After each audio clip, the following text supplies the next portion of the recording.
A spirited 24-year-old hiker stepped into the vast Montana wilderness in the summer of 2001, seeking the quiet thrill of solitude amid towering pines and jagged peaks. But she never emerged, vanishing as if the earth had swallowed her whole. For over 2 decades, her mother clung to a fraying thread of hope, enduring silent anniversaries and the cruel whispers of unresolved grief, until a lone park ranger's hidden vantage from a distant ridge revealed a truth so devastating it rewrote the story of her daughter's final hours. The call came at 3:17 a.m. on a rain-slicked August night in 2024, shattering the fragile peace Liora Kane had built around her endless vigil. It was Detective Silas Crow from the Montana State Police, his voice heavy with the weight of old bones unearthed. "Mrs. Kane, we found remains in the Bitterroot National Forest. Dental records are a match. It's Leora." Mira's world tilted, the phone slipping from her numb fingers as sobs tore through her like a storm wind. For 23 years, she had imagined this moment 1,000 ways, relief mixed with rage, answers laced with agony, but nothing prepared her for the raw finality of it. Leora, her only child, the girl with the infectious laugh and unquenchable wanderlust, was gone. Not lost, not missing, but dead. And the details that followed in the days ahead would unearth not just a body, but a web of secrets that had festered in the shadows of those mountains. Liora Kane was the epitome of youthful adventure, a 24-year-old environmental science graduate from Bozeman who lived for the wild places. With her sun-kissed hair tied back in a practical ponytail and a backpack loaded with trail mix, a topo map, and her trusty journal, she embodied the free spirit of Montana's outdoor culture. On July 12, 2001, she kissed her mother goodbye, promising to be back by dusk. "Just a quick loop up to Shadow Ridge," she said, her eyes sparkling with that familiar excitement. "I need to clear my head before the job interviews start." Mira waved from the porch of their modest cabin on the outskirts of Hamilton, watching Leora's old Jeep rumble down the dirt road toward the Bitterroot wilderness. It was a route Leora knew like the veins on her hand, a moderate 8-mile trail climbing through dense fir forests to a panoramic overlook, then looping back via a gentle creek bed. She had hiked it dozens of times, often alone, armed with bear spray and a whistle. In Montana, where grizzlies roamed and weather could turn on a dime, preparation was second nature. But that day, the skies were clear, the temperature a balmy 75 degrees, and Leora sent a quick postcard from the trailhead kiosk. "Mom, the wildflowers are exploding. Love you. Home for dinner." By 8 p.m., when the sun dipped behind the peaks and Leora hadn't returned, Mira's worry ignited. She paced the kitchen, glancing at the clock every few minutes. Leora was punctual, almost obsessively so, a habit born from her father's untimely death in a car accident when she was 12. By 9:30, Mira was on the phone with the Ravalli County Sheriff's Office, her voice steady but edged with fear. "My daughter is overdue from a hike. She's experienced, but something's wrong." The response was swift but measured. In a state where hikers went missing with alarming regularity, lost to falls, wildlife, or the sheer immensity of the landscape, authorities didn't panic at first. A preliminary search party assembled at dawn the next day, led by Sheriff Eamon Ridgway, a grizzled veteran with a mustache like steel wool and eyes that had seen too many bad endings. They found Leora's Jeep parked neatly at the trailhead, unlocked, with her water bottle half full on the passenger seat and a granola bar wrapper in the cup holder. No signs of struggle, no frantic notes. Just the quiet implication that she had started her hike as planned. The search exploded from there. Helicopters thrummed overhead, their spotlights piercing the canopy like accusatory fingers. Ground teams, rangers, volunteers, and K-9 units combed the trail, calling Leora's name until their throats rawed. They found her first footprint in the soft dirt near mile marker 2, a clear tread from her Merrill boots heading uphill. Then, at mile 3, a discarded apple core, still fresh, suggesting she had paused for a snack. But after that, nothing. The trail forked at the ridge, one path veering left toward the overlook, the other dipping into a shadowed ravine thick with underbrush. It was as if Leora had stepped off the map. Days turned into a week, the command post at the trailhead swelling with maps, coffee urns, and weary faces. Mira was there every day, her eyes red-rimmed, handing out flyers with Leora's photo. That bright smile, those determined green eyes. "She's out there," Mira insisted to anyone who would listen. "She wouldn't just disappear." But the wilderness disagreed. Montana's Bitterroot Range was a labyrinth of steep cliffs, hidden sinkholes, and rivers that could sweep a body away in seconds. Theories swirled. A bear attack, though no tracks or blood were found. A fall into a crevasse. Or worse, foul play from a drifter on the trails. One volunteer, a local hunter named Jax Harlan, reported seeing a suspicious truck near the trailhead that morning, but the lead fizzled when the owner proved to have an alibi. As the search dragged on, public interest peaked. News crews from Missoula set up camp, broadcasting Leora's story nationwide. "Young hiker vanishes in Montana wilds," the headlines screamed. Donations poured in for search funds, and psychics called with vague visions of dark water and a man in shadows. Mira appeared on camera, her voice breaking. "Leora, if you can hear this, we're coming for you." But hope eroded like the trails under relentless boots. By week 3, the official effort scaled back, resources redirected to other emergencies. Volunteers trickled away, leaving Mira to wander the paths alone, her calls echoing unanswered. The case went cold, filed under probable misadventure, but for Mira, it was a living wound. She quit her job at the local library, dedicating herself to online forums and private investigators. Anniversaries came and went, marked by candlelight vigils where friends shared stories of Leora's love for stargazing and her dream of conserving Montana's wild lands. Whispers grew of suicide. Leora had been quietly battling depression after a breakup, but Mira dismissed them. She was healing, she said. The mountains were her medicine. Years blurred into decades. Mira aged, her hair turning silver, her steps slower, but her resolve unyielding. She mapped every inch of the Bitterroot on her walls, pinning red tacks for reported sightings that always proved false. One in 2005 claimed a woman matching Leora's description working at a diner in Idaho. Another in 2012, a hiker spotting her ghost on the ridge. All dead ends. The world moved on, but Mira's life froze in that July twilight.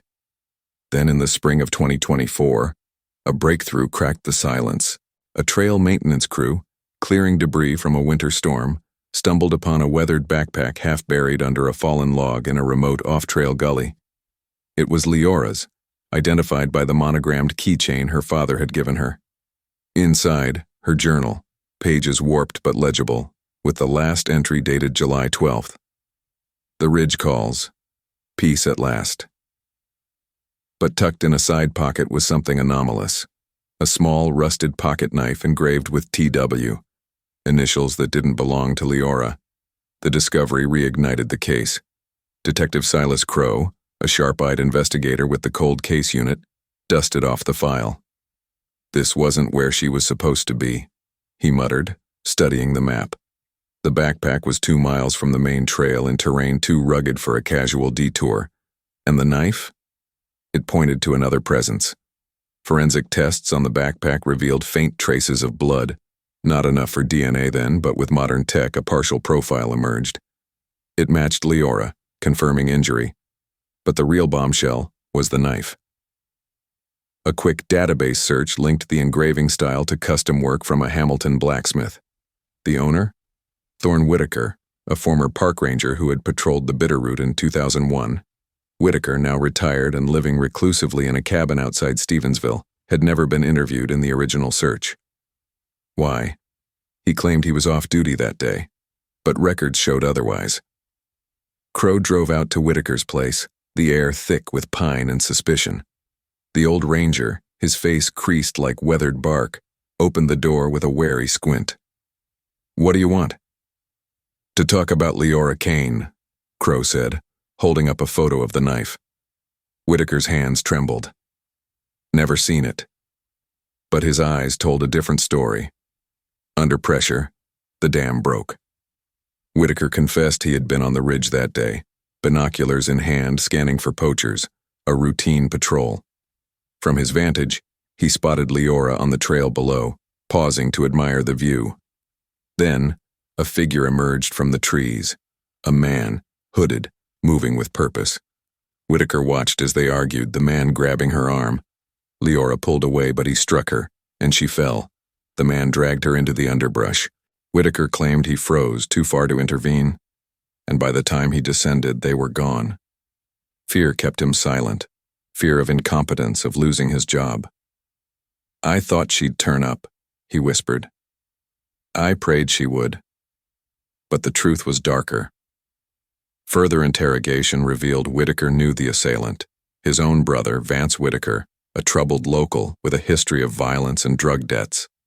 Vance had been squatting in the woods, evading warrants. Thorne had covered for him before, but this? It was murder. The brothers had argued that morning.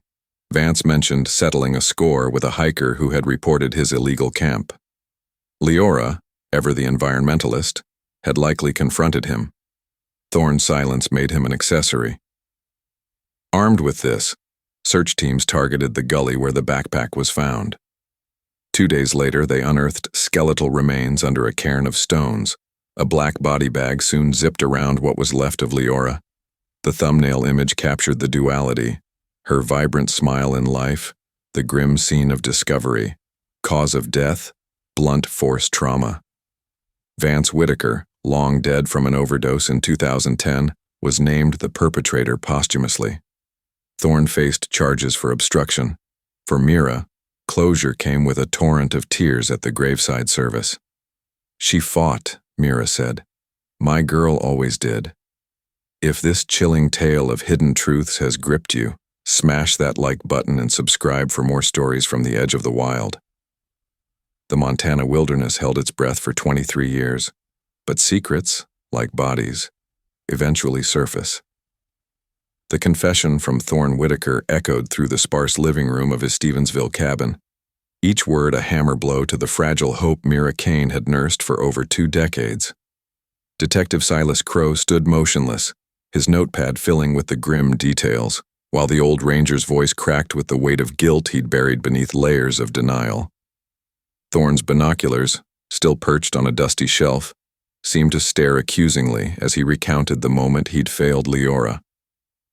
The ridge where he'd watched her fall was a jagged scar on the Bitterroot landscape, a place where the wind carried secrets and the trees stood as silent witnesses. Crow's mind raced. Thorne's story didn't just reopen a cold case. It painted a picture of a predator lurking in the wilds one his own brother had become. The search pivoted with ruthless precision. The gully where Leora's backpack had been found became ground zero, a claustrophobic tangle of roots and rocks that swallowed light and sound. Ranger Cale Draven, a wiry man with a hawk-like gaze, led the team, his experience in the Bitterroot's hidden corners unmatched. Armed with ground-penetrating radar and K9 units trained to detect human remains, they moved like a tide through the underbrush. The air was thick with the scent of pine sap and damp earth, a primal aroma that masked the decay beneath. On the second day, a dog named Scout froze, his nose quivering over a pile of moss-covered stones. Draven's heart sank as he brushed aside the debris, revealing a human skull, its hollow eyes staring up from the past. The cairn was deliberate, a makeshift grave that suggested Leora's body had been hidden with intent. Forensic pathologist Dr. Aaron Voss arrived by helicopter, her team setting up a sterile tent amidst the wilderness. The remains were fragile, bones bleached by time, but still holding the story of Leora's last moments. Voss noted the fractures in the skull and rib cage, consistent with a brutal assault, not a fall. She was struck multiple times, Voss told Crow, her voice clinical, but her eyes soft with empathy. The partial DNA from the backpack matched the skeleton, confirming Leora's identity. The pocket knife, its TW engraving now a chilling signature, bore microscopic traces of blood that, with 2024 technology, linked to Vance Whitaker. The evidence was a mosaic of tragedy. Leora's confrontation with Vance had ended in violence, her body buried to silence the witness. Back in Hamilton, Mira sat in her darkened living room, the walls still adorned with Leora's maps, now a shrine to a lost daughter. The phone call from Crow had been a dagger, but the details, Vance's attack, Thorne's cowardice, were a slow bleed. She clutched a faded photo of Leora on that last hike, her smile a beacon against the encroaching shadows. The community rallied, a vigil held under a crescent moon where candles flickered like stars. She loved this land. Mira whispered to the gathered crowd. She deserved better. The news spread fast, local papers running headlines like, "Hiker's Killer Unmasked After 23 Years," reigniting interest in a case that had faded into legend. Thorne Whitaker's arrest was quiet, a man broken by his own conscience. He faced obstruction charges, his plea deal sparing him prison but stripping his ranger legacy. Vance, dead since 2010, escaped justice, his overdose a final escape from the crimes he'd sown. The Bitterroot held its breath as the investigation closed, but questions lingered. Why had Leora veered off trail? Had she sensed danger and tried to flee? Her journal offered no answers beyond that cryptic last entry. The ridge calls, peace at last. Some speculated it was a farewell, others a plea for solace. The truth remained locked in the wilderness, a puzzle piece lost to time. The discovery shifted focus to prevention. Ranger Draven pushed for better trail monitoring while Mira founded a foundation in Leora's name, funding safety gear for young hikers. Yet, the ridge where Thorne had watched remained a haunting sentinel, its silence a reminder of vulnerability in nature's embrace. As Mira laid flowers at the new gravesite, a simple marker with Leora's name, the wind carried her whisper, "I found you." The case was solved, but the emotional scars ran deep, a testament to the wild's ability to both nurture and destroy. If this unraveling of a 23-year mystery has captivated you, hit that like button and subscribe for more tales from the untamed wilds. Secrets wait to be uncovered in every shadow. The gravesite where Liora Kane stood, flowers trembling in her hands, marked the end of a search but the beginning of a haunting quiet that settled over Hamilton like a heavy fog. Leora's marker, a simple granite slab etched with her name and the years 1977-2001, stood as a silent sentinel amid the pines, its presence a stark contrast to the vibrant girl who once roamed these hills. Detective Silas Crow lingered nearby, his jaw tight as he watched Mira kneel, her whispered prayers carried away by the August wind. The case file was closed, but the questions it left behind gnawed at the edges of the investigation, tugging at threads that refused to unravel. The Bitterroot National Forest, with its towering spires and shadowed ravines, held more than Leora's bones.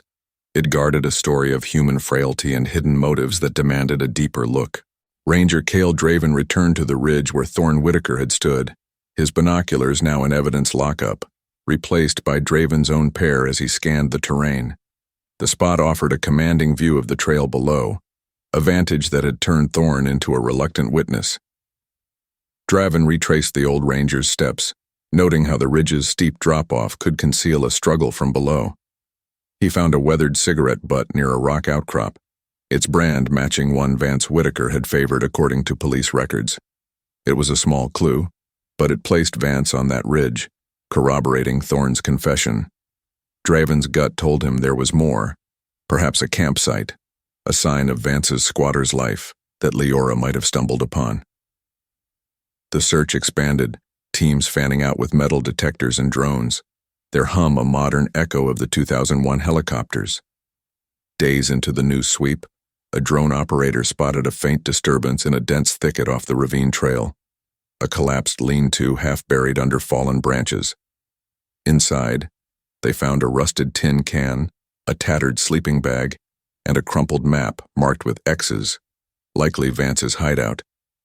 Forensic teams descended, Dr. Aaron Voss leading the charge. The site yielded hair samples and a partial fingerprint, both matching Vance. More chilling was a scrap of fabric snagged on a thorn bush, green cotton, identical to the jacket Leora wore in her last photo. It suggested she'd fought, perhaps dragged toward the gully where her body was found. Voss's analysis confirmed blood traces on the fabric, a grim testament to her struggle. She didn't go quietly, Voss told Draven, her voice steady but her hands trembling as she bagged the evidence. Back in Hamilton, Mira pored over the journal pages Leora had left behind, her fingers tracing the ink as if it could summon her daughter's voice. The final entry, "The ridge calls, peace at last," now carried a darker weight. Was it resignation or a desperate cry for help? Mira contacted a handwriting expert, hoping for insight, but the analysis only deepened the mystery. The script showed signs of haste and stress, suggesting Leora knew she was in danger. Mira's foundation gained traction, hosting workshops on wilderness safety, but her nights were spent replaying the timeline. Why had Leora veered off? Had she seen Vance's camp and confronted him, her environmentalist zeal overriding caution? The investigation turned to Vance's past, unearthing a pattern of petty crimes: poaching, trespassing, assault.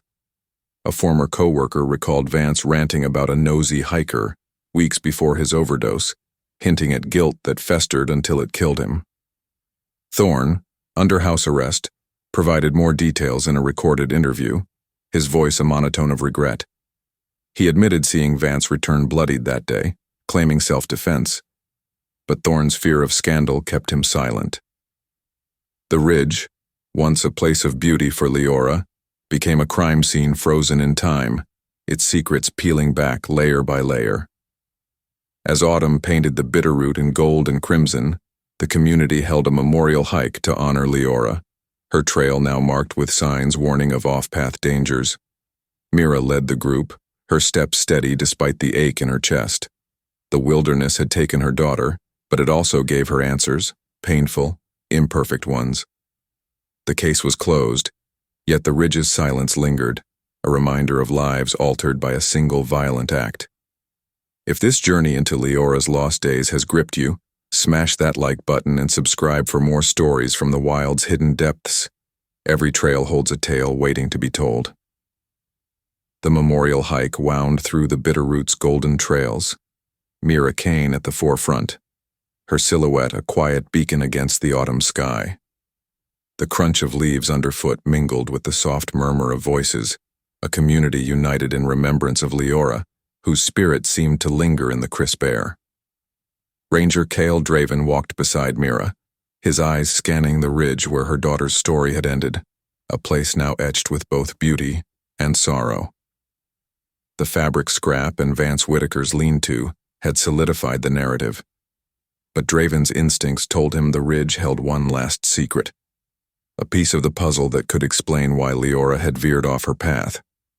As the group paused at the overlook, Draven slipped away, his boots silent on the mossy ground, driven by a hunch that refused to fade. He climbed higher, the wind tugging at his jacket as he reached a narrow ledge just below the ridge's crest. There, half hidden by a tangle of roots, he spotted a glint of metal, a tarnished belt buckle, its design intricate, unlike anything a hiker might carry.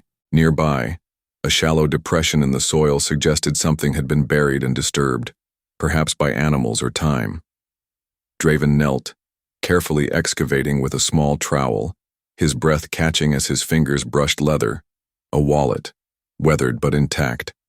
Inside was a driver's license for Vance Whitaker, expired 2002, and a folded note scrawled in shaky handwriting. She saw too much. Had to. The words were a confession, a chilling admission that Leora's environmentalist zeal had crossed paths with Vance's illegal activities. Likely a poaching operation he'd hidden in the woods. Detective Silas Crow was summoned, his arrival marked by the low thrum of a police SUV navigating the rough terrain.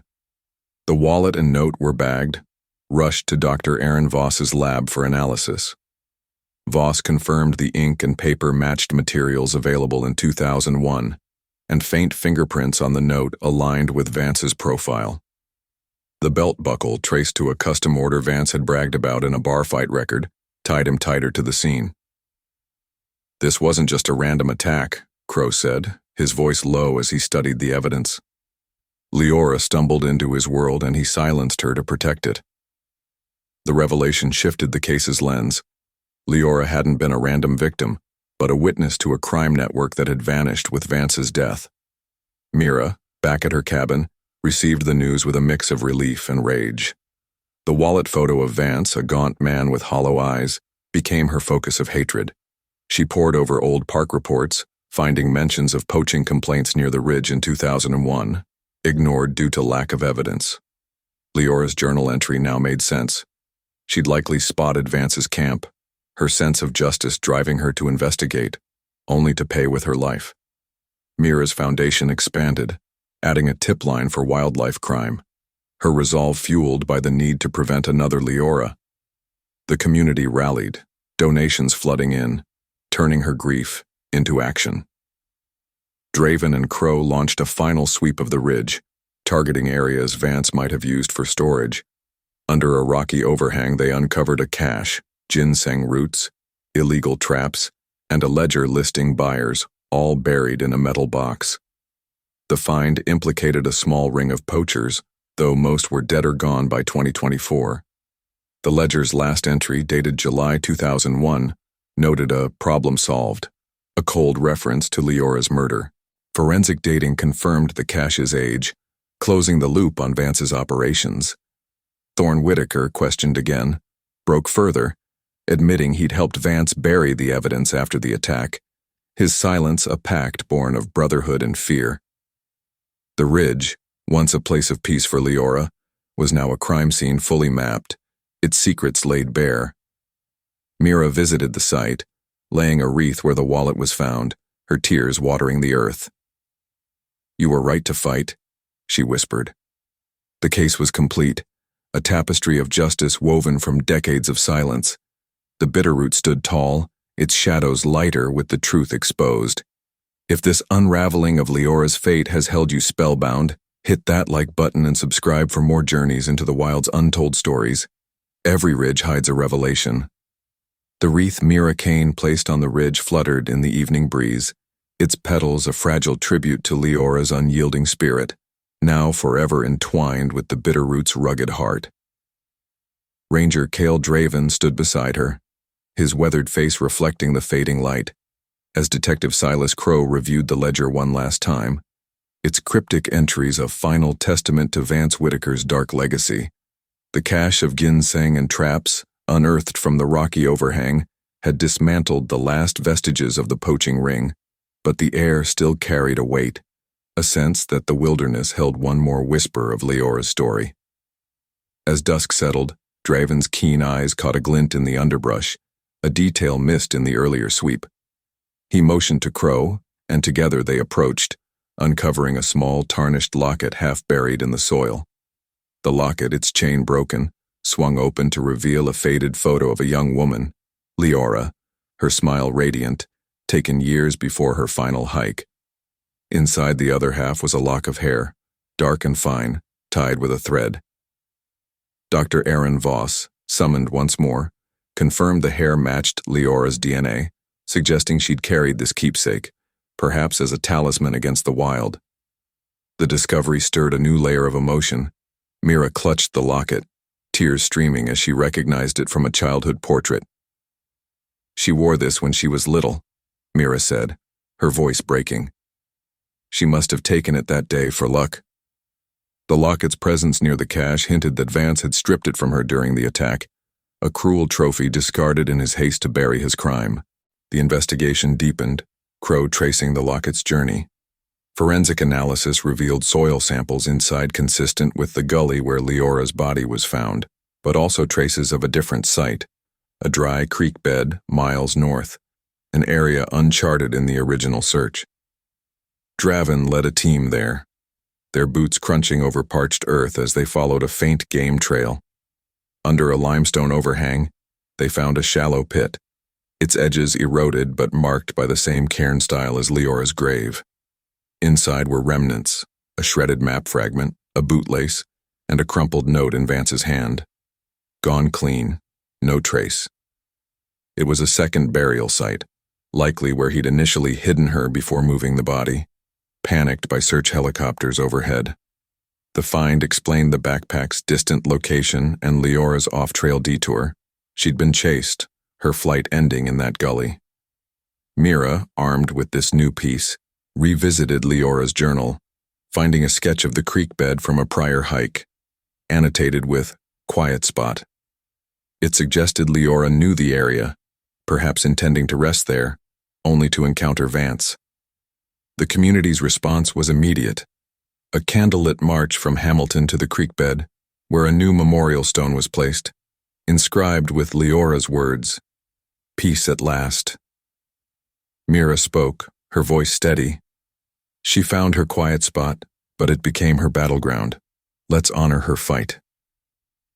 Donations to her foundation surged, funding ranger patrols and environmental education, turning Leora's legacy into a shield for others. Thorne Whitaker, under house arrest, faced a final reckoning. Confronted with the locket and note he admitted helping Vance move the body, his guilt a heavy chain. "I thought it'd end there," he murmured, his eyes hollow. Charges against him escalated, though his age and health limited punishment to probation. Vance's ghost loomed larger, his overdose now seen as an escape from a conscience he couldn't silence.